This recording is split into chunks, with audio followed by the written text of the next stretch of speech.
ए सोड त्याला. त्याला का त्रास देतोय रे कुमार दादा? मुका प्राणी आहे तो.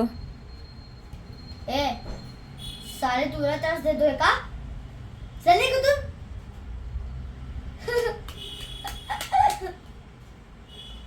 चल निघ इथून. गेला नाहीस का? तू गेला नाहीस का? जा तू. जा इथून निघ.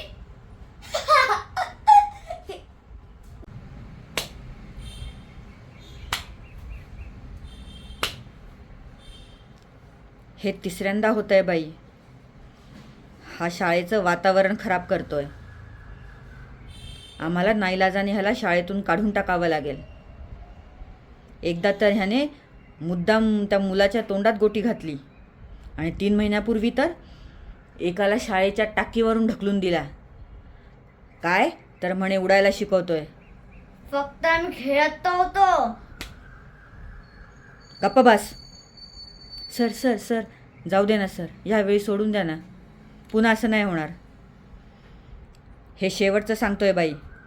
यापुढे जर हा असंच वागला तर आम्हाला नाईलाजाने ह्याला शाळेतून काढून टाकावं लागेल.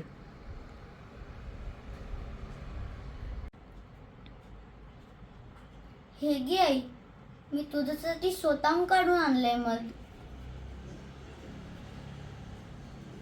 ते मुख्याध्यापक सरचं काय ऐकू नको. आम्ही फक्त खेळत होतो आई.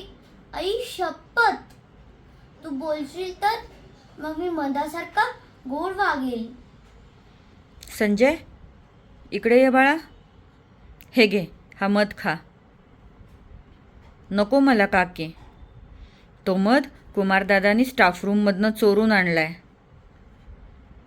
किती शहाणा बाळ आहेस तू. तुझ्यासारखा बाळ सर्वांना मिळो.